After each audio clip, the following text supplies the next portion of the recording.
So just want to thank everyone for joining us today. This is our final 2020 webinar in our Business Process Intelligence webinar series. For those of you that have joined us for a few of these webinars, it's been wonderful to have you come on, and I hope you will join us again for 2021. We've got some great topics lined up. So today we're going to be speaking about soft skills for 2021 and also some personal branding. For those of you who may not be as familiar with us, we are EZSigma Group.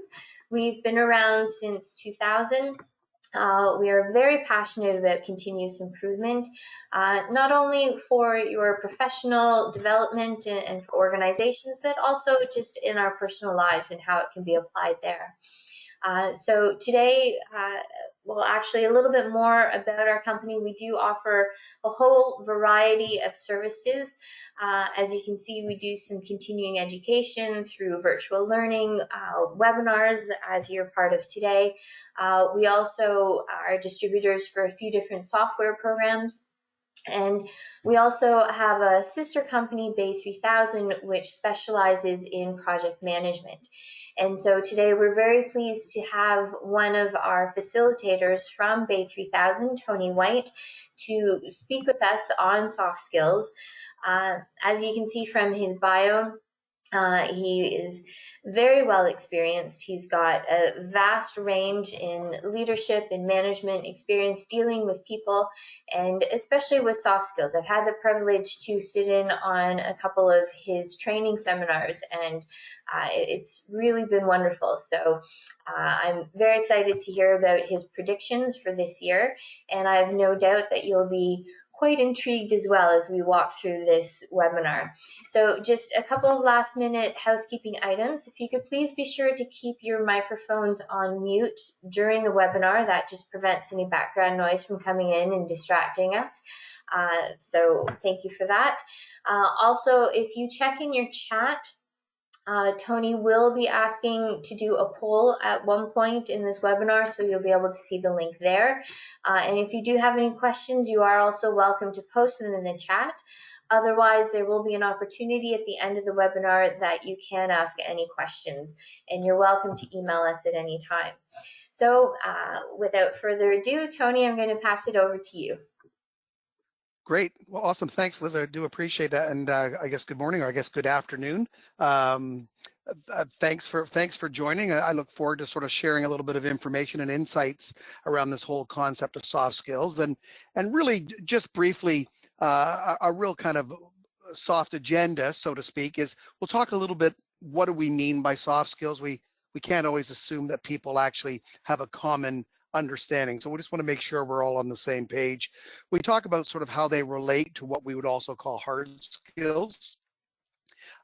Taking a look at which soft skills sort of have the greatest impact on our career, and how do we really get the most out of some of the soft skill training that happens, you know, a lot of times within organizations.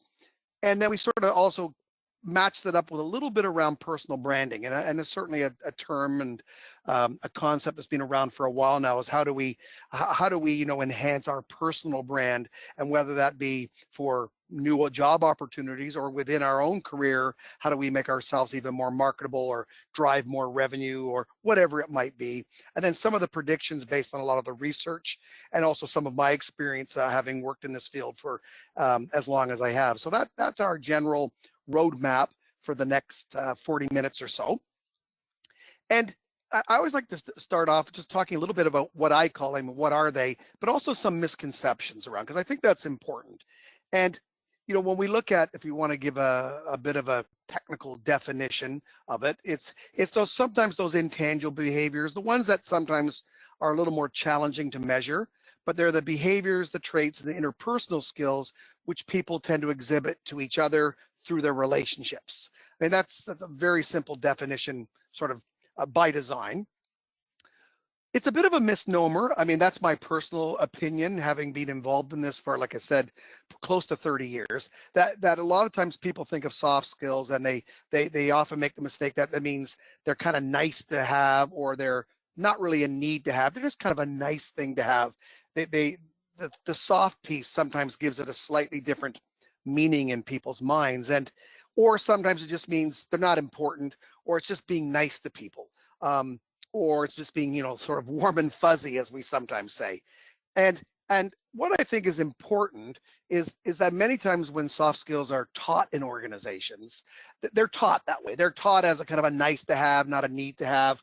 They're taught as kind of just an extension of being nice to people and being friendly. And although we obviously want people to be nice and friendly, the reality is that's not always the case with soft skills. In many cases, it's quite different. When they're taught correctly, some of the research that's explained behind them, and the great part in the last 10, 15, even 20 years, a lot of the brain science behind it really starts to illustrate how critical these skills are, not just nice to have, but they really are a critical part of helping people through challenging scenarios, either personally or professionally. And then you apply them into real organizational situations, then they can be seen in a slightly different light. Early on, when I went into my own training consulting business years ago, my actual motto was, soft skills are a hard reality in today's organizations. And it's funny, I look back at that with some amusement, but also, once again, some fondness, because I still totally believe that, and one could argue that they're even more important now that many of us have had to sort of navigate this virtual work world as well. And I'll sort of talk a little bit about that as we go forward. So that's just some of the misconceptions, I think, around soft skills that I've been exposed to, but also, colleagues and research would also bear out to a certain extent.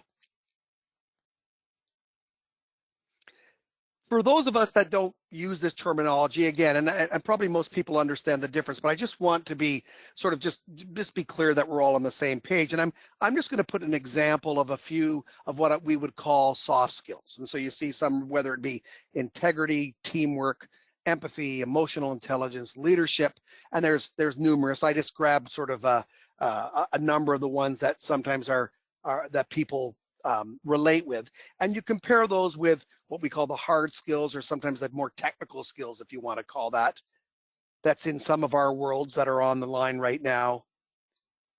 This type. And again, these lists are not exhaustive by any stretch, but they are, once again, it gives you at least a little bit of a flavor. So obviously we're honing in more on the left-hand side of the screen today versus the right-hand side. However, I do want to talk about how they interrelate as well, because obviously you need both sets. And I wouldn't want anyone walking away from this webinar thinking, oh, I guess hard skills are no longer important.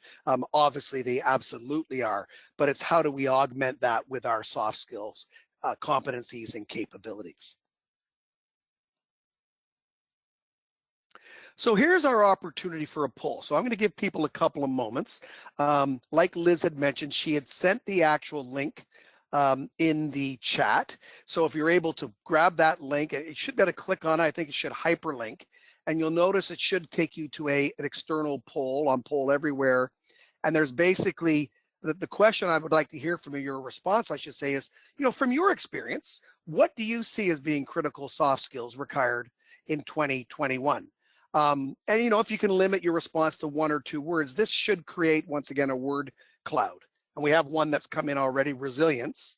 So I'm going to give people a couple of minutes, because you may have to go to your cell phone to get this link if you've done it that way, or open. Oh, there we go. Now I'm starting to see some more come in. Perfect.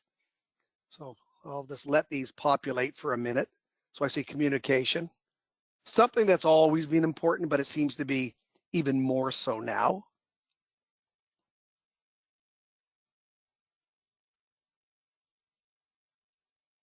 We have collaboration. Oh, here we go. Now they're coming along. Empathy, huge. And again, I'm going to talk about a couple of these, not only just in general, but in light of our virtual world, how they become even more important for many of us in the last 9 months or so. Love it. Personable, something that some of us take for granted, and some do not. And the value that actually has in the workplace is probably immeasurable.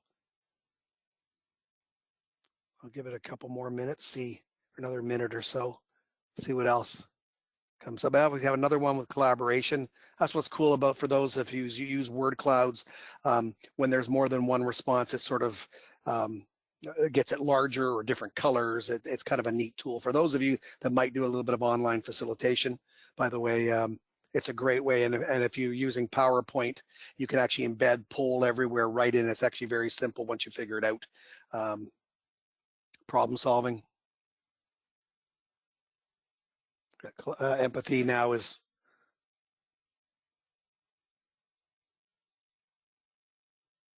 very nice. I'll give it another 30 seconds because I know this is kind of fun for people, but it also gives us some real indication of where kind of our minds are right now. So listening, absolutely. Again, always been important, probably even more so in the world that we live in right now.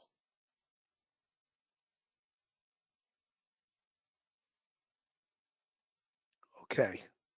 Okay. Well, thank you for doing that, as I said, and it's interesting because certainly some of these that have been important, at least in your experience, you'll see when I get to a couple of our final slides and I talk about some of the predictions and what the research and personal experience tells us, and you'll see a couple of these sort of rear their heads yet again. But it looks like we're all sort of on the same page, so that's great. So thanks again for doing that. And I always love when this type of technology works out. We're not always that lucky, but today we're in a good spot.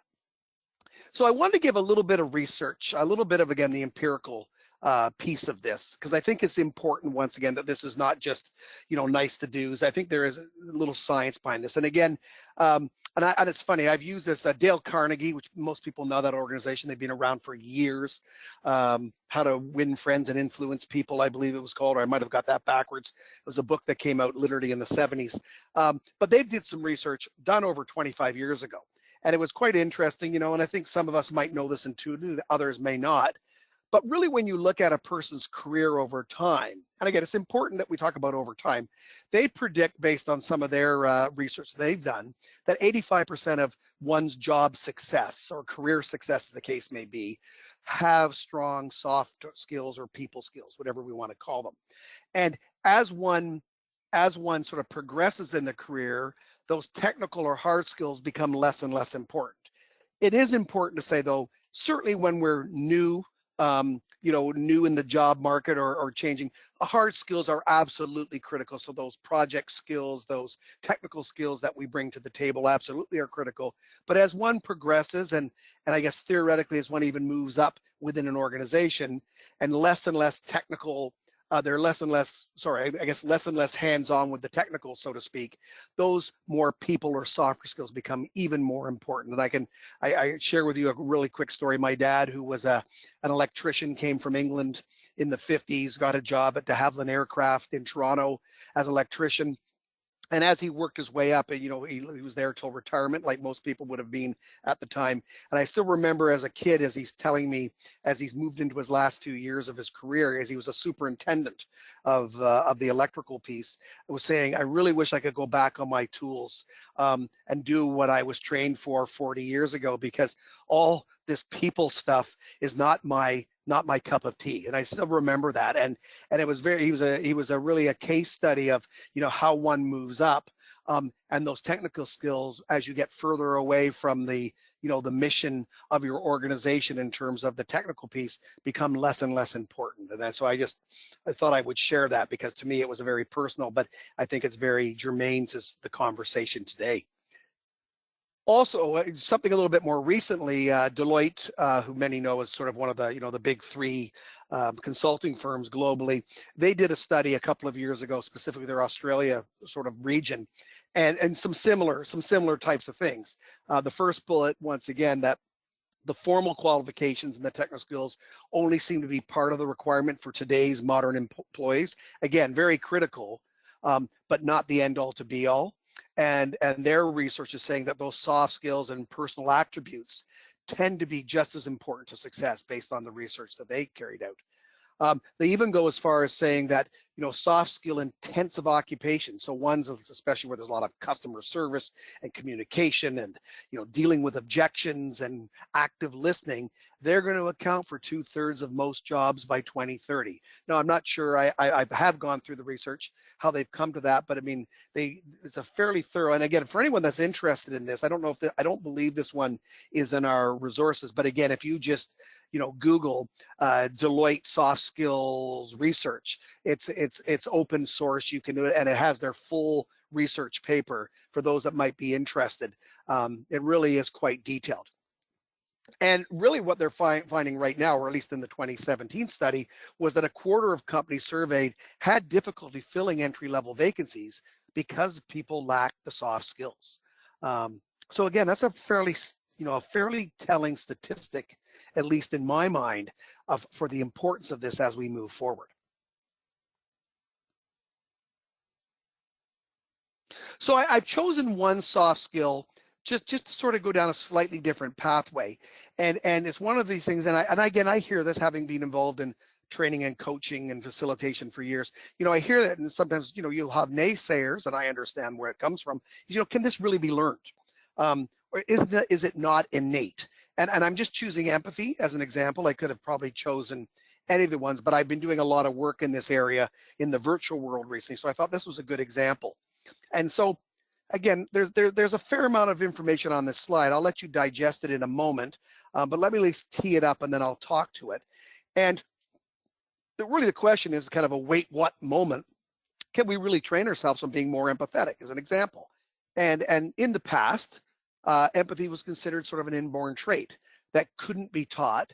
But there's a whole host of research out there saying, yes, some people do have this inborn. There's no doubt. I do personally believe that for empathy, for example, it is baked into some's DNA, but it also shows that it can be taught.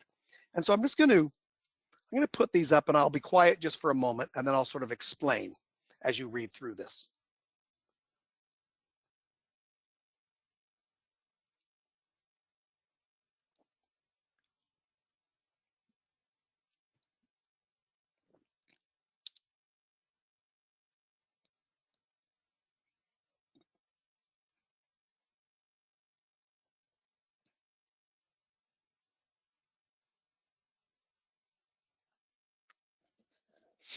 And so, again, hopefully everyone had a chance to take a peek at that. Really what it was, I found the study, and it was really quite fascinating. I've shared this with a few other groups of people, but really when they look at it, they're looking at, once again, med students when they are students. And if you think about, what the process that med students go to become doctors, they do their 2, 3, 4, 5 years of really hardcore science, biochemistry, working on cadavers in many cases. And what they found during the research was, by the time they finish the schooling part of it, empathy scores are really, really low.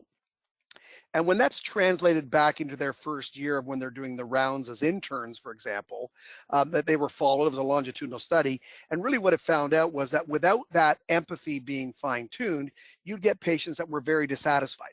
And in the sense of it, how would that actually demonstrate itself causally?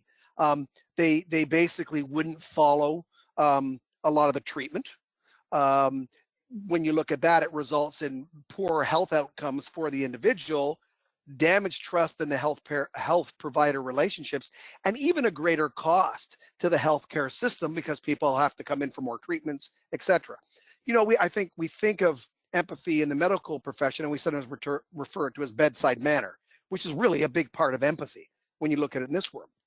So what they did with this control group is a control group is, once they started into the process, they went through empathetic skills training and measured it. And really what they were finding is, between the two groups, the ones that had the empathetic training, once they got into their patient rounds as an intern, once again, the opposite of what we first saw: improved patient experiences, adherence to treatment recommendations, better clinical outcomes, and less cost for the healthcare system.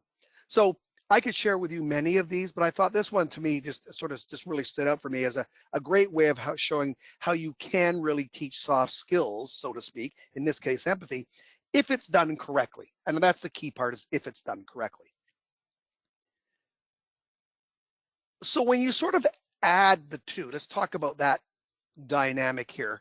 for a couple of moments. When we sort of add the two and put them together, what do they do? So when you put them together, one of the things that's really important is they help teamwork.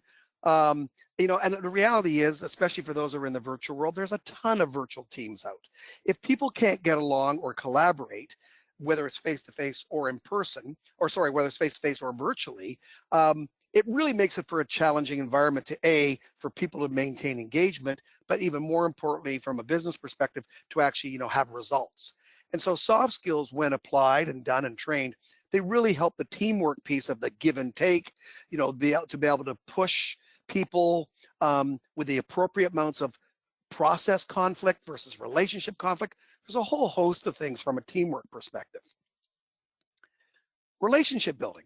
I'm going to assume that everyone knows the value of that, but the reality is that the relationship building to help get things done, whether it be part of your internal supply chain or whether your external supply chain, becomes even more and more critical. Without relationships, it's very difficult unless you're selling widgets where no one has to actually be involved with anyone. And even then, one could argue that it's important. The level of relationship that you have with customers and clients and significant other stakeholders is critical. Soft skills can really help build that. Similar to that is also, how do we grow our network, and how do soft skills sort of help with that? And really, I think, as we start to network, that really helps, not only generate business, hopefully, but also goodwill towards our company. And, research has shown us in the marketing world that, companies or people that feel good about a company and companies have shown goodwill or are more likely to purchase or engage in their services. I think back to the importance of this. I remember when I first started my own business in the early 90s, I got involved with a couple of networking groups, and I think intuitively, I'm lucky in the sense that I think some of those skills for me were somewhat innate, but I realized very quickly that I had some work to do to truly network correctly, and to be more profitable. I don't necessarily see monetarily, but more profitable from a relationship perspective, to get better at the network. And really, it came down to honing some of those soft skills that I hadn't thought of before, which hopefully down the line then led to referrals that led to actually business. So again, you can sort of see some of the causal, or at least, somewhat indirect relationships, hopefully, between these. There's the whole part about personal and professional growth.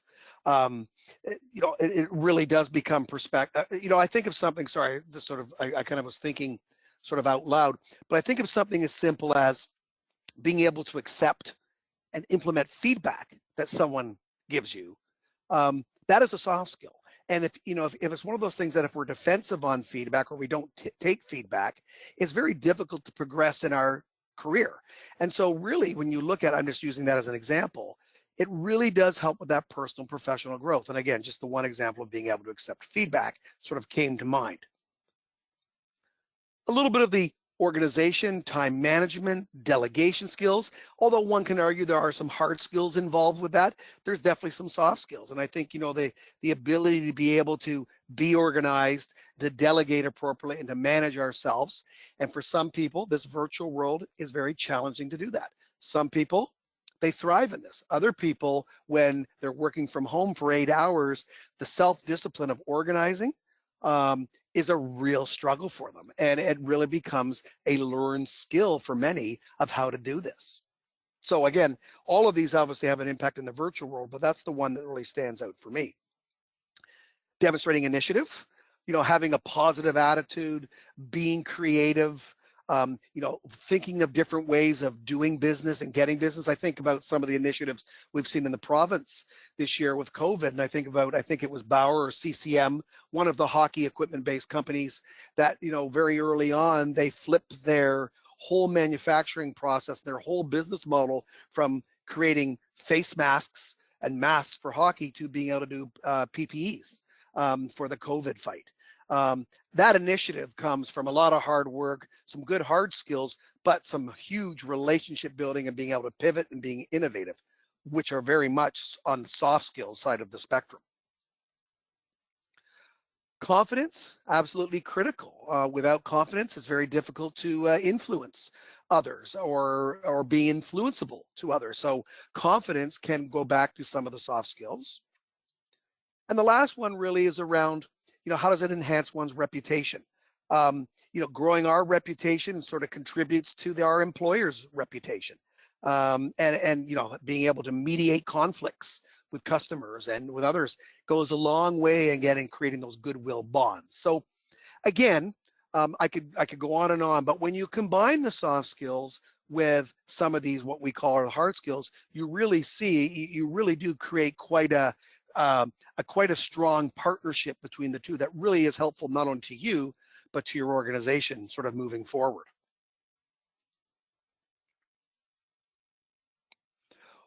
One of the things that people sometimes ask me, so how do you identify this? And we could spend a full webinar on this, but one of the ways that we identify whether we either personally or within a business, our business itself has a soft skills gap. There's a number of ways we can do this.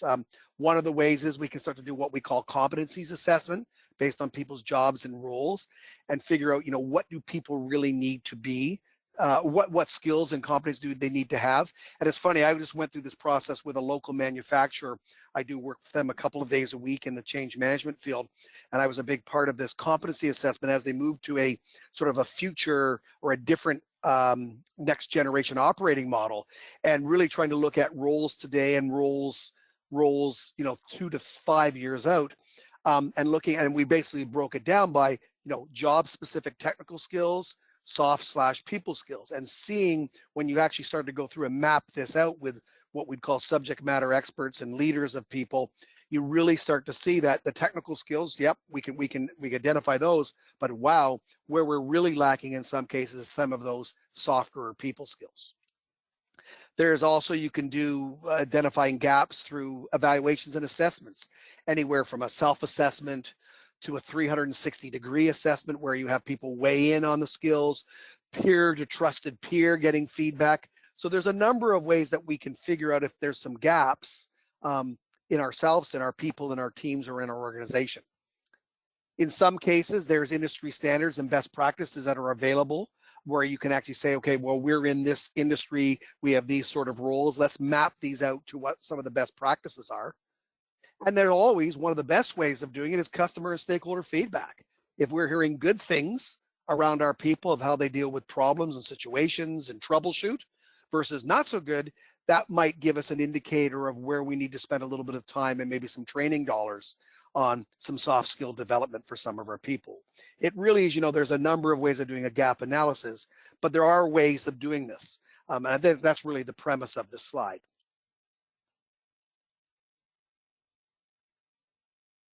Another element for those who, once again, who might be involved in a little bit of training and development or organizational development is, and this applies to hard skills as well, but it becomes even more, in my experience, it needs to be more deliberate with soft skills, and really ensuring that soft skills training sticks back on the job. So, we go through a program, hopefully that's run well, let's say on communication or teamwork or emotional intelligence, whatever it might be.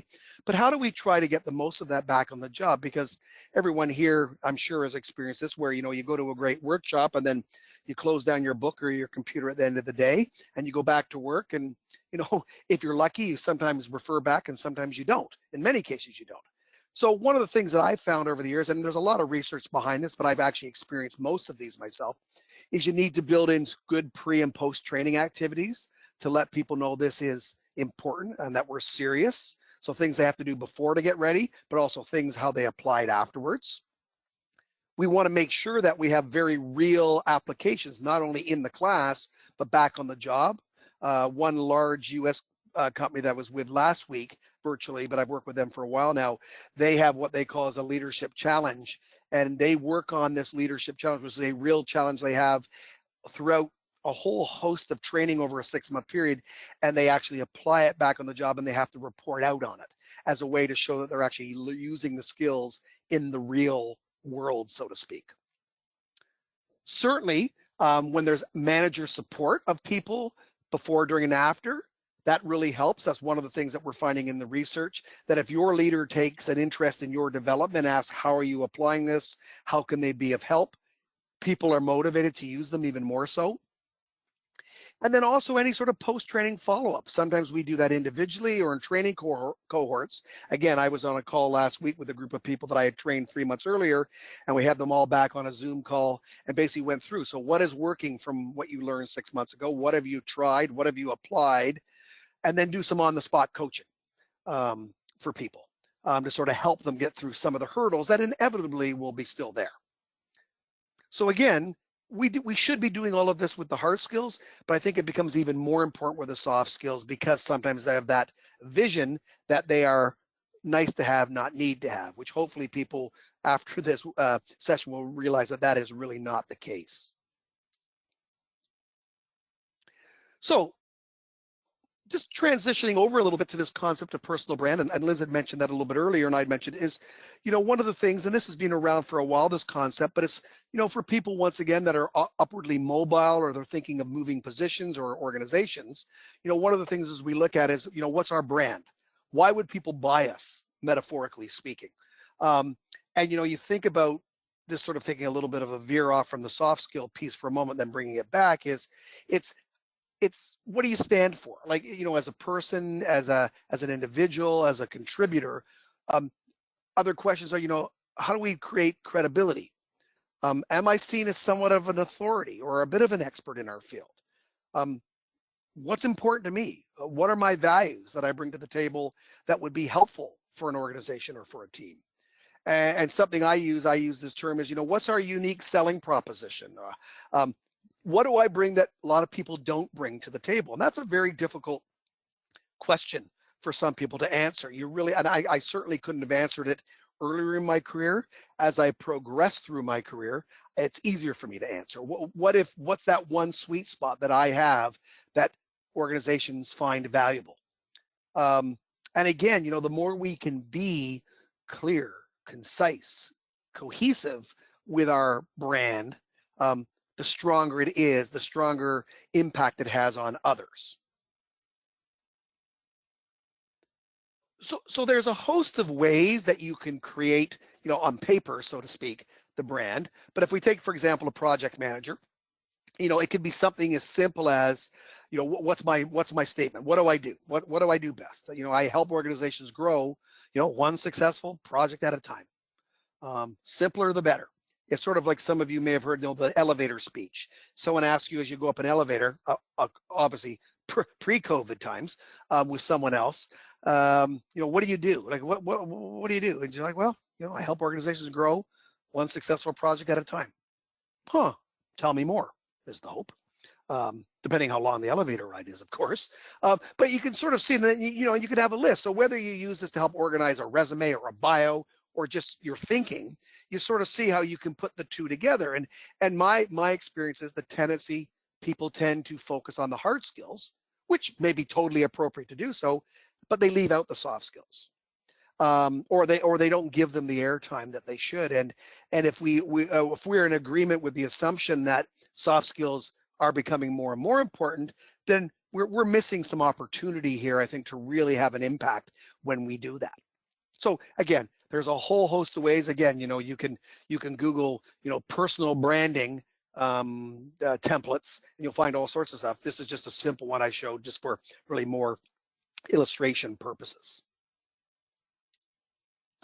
So as we come to the last slide or two, really based on some of the research that's out there, and I've sort of scanned the research, plus again, a lot of my own personal experience, especially in the last few years, this is what seems what bubbled to the top. And I'll let you read through those just briefly, and then I'll kind of just talk momentarily about each one of those. Some of those I've already talked about, but I'll just be quiet for a moment and let you sort of take a look.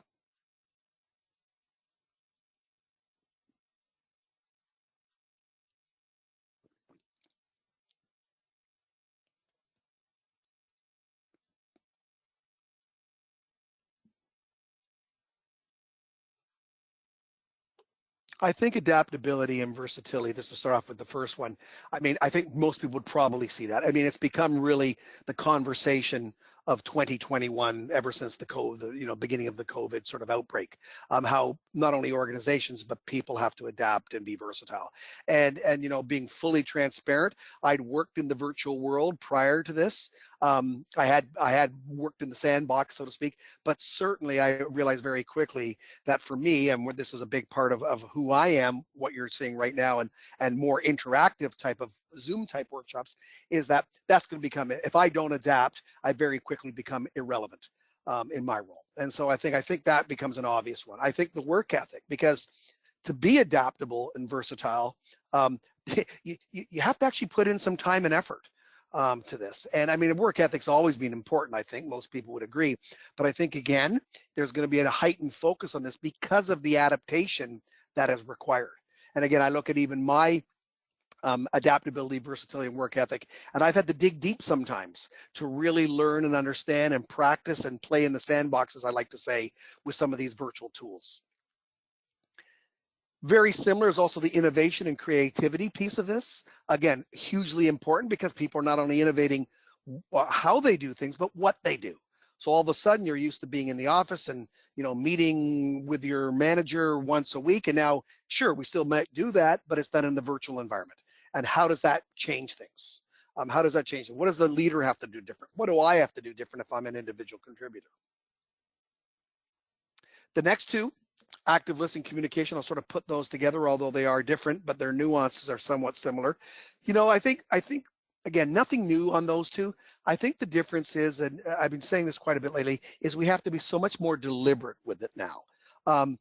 The communication piece, we just can't take for granted that people hear about it through the lunchroom, or hear about it on break, or hear about it, when my manager walks by my desk and talks to me. We have to be more deliberate. We have to build it into our calendar. We have to put a cadence behind it. And we have to probably do it repeatedly, because again, it may not stick the first couple of times. So although those bullets aren't really new, I think there's an added emphasis moving that into teamwork as well. Teamwork's being, important forever, really, in the world of work. But the virtual teamwork, what do we use as our tools to help work? Do we use something simple as a Skype, or do we use Microsoft Teams, or do we get into some of the more, the more technical versions and really get deep into Microsoft Project and combining that with Teams? And I mean, it really depends on what your organization needs and does. I know for me, the simpler the better. Has always been my motto with all of these things. Sometimes people can get too caught up in the technology, where the technology becomes nearly counterproductive to getting the work done. So again, really important. Emotional intelligence. We've talked about this for 10, 15 years now, but again, I think that becomes even more important. Realizing how you are perceived in real time and being able to pivot if you're not being perceived in a light that you'd like to, is one example. The mindset that we bring, that's all part of emotional, the mindset we bring to a problem. How we influence people, how do we build trust? All of those are sort of subtopics within emotional intelligence that I believe are going to be absolutely critical in the next year or so. Critical thinking. Again, they kind of go hand in hand with innovation and adaptability, but it's, again, how do we think outside the box? How do we look beyond what is the obvious? Working with a group last week and talking about, they're a very advanced organization, and the low-hanging fruit in terms of issues and problem solving are gone. Now they're looking at things such as what they call contradicting objectives. So how do we do that? How do we increase speed while at the same time, decreasing costs? At one point we said, well, we can increase speed, but that's going to cost more. We're saying, well, no, not necessarily. Now we're at the point where we have to increase speed and decrease costs to really keep our customers happy. That's a whole different way of viewing problems and issues. And really the critical thinking piece of it is a really important part. Finally is, and again, this is sort of my add-in, but also I'm saying, is the virtual facilitation engagement. We're doing a fairly static webinar today where I'm really just speaking and you're listening, but as many of you've done, may have done, and some of the things that I spent a lot of my time in Bay 3000 does, is trying to really build those interactive Zoom, I call them Zoom, although you can use other tools, workshops where you're using breakout rooms and you're using whiteboarding and annotations and polling to get people meaningfully engaged. And I was a bit of a skeptic of some of these tools. I'll be honest with you, 9-10 months ago. I'm a firm believer now, if they're done correctly by a skilled person, you can have a very strong meeting, a problem solving session, or facilitated training session. So I'll take a breath. We'll have some resources, and I believe this will be sent out to you afterwards. Liz will be following up with you, and we'll send out some of the resources. But looks like my time is pretty much done. So I'm going to put this back to Liz to moderate if we have any Q&A, and then finish up from there. Thank you very much, Tony. I really appreciate your insights and your feedback, and especially those predictions. One thing that I found this year working with different teams that really haven't had much experience within the virtual environment prior to COVID hitting is that these soft skills have really been essential. And it's really shed a light, especially for me personally, as to which ones that I could use a little bit more work on as well. So again, really appreciate some of the tips that you've given us and some of the insights. So if you do have any questions, please let us know. You can either put them in the chat or feel free to unmute yourself.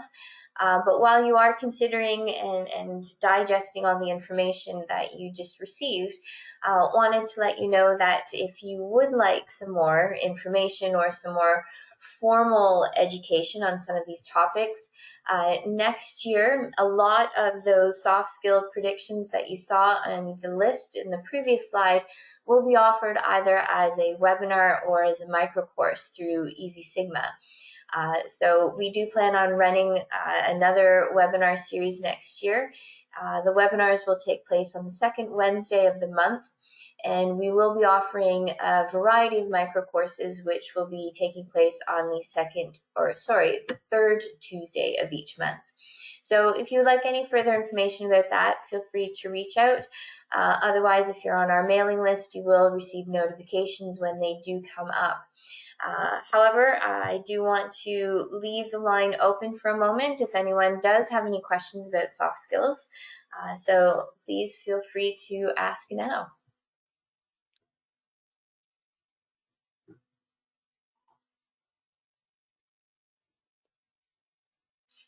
All right, so it would appear, Tony, you did a great job covering all of our questions and concerns. So once again, I just want to thank everyone for joining us today. This webinar will be posted on our YouTube channel, and you will receive a link to access this and share it among anyone that you think may be interested. So we wish you all a wonderful holiday season, Merry Christmas, Happy New Year, and hope that you all continue to remain safe and healthy during this time. So thank you, and we will see you in 2021. Thank you all.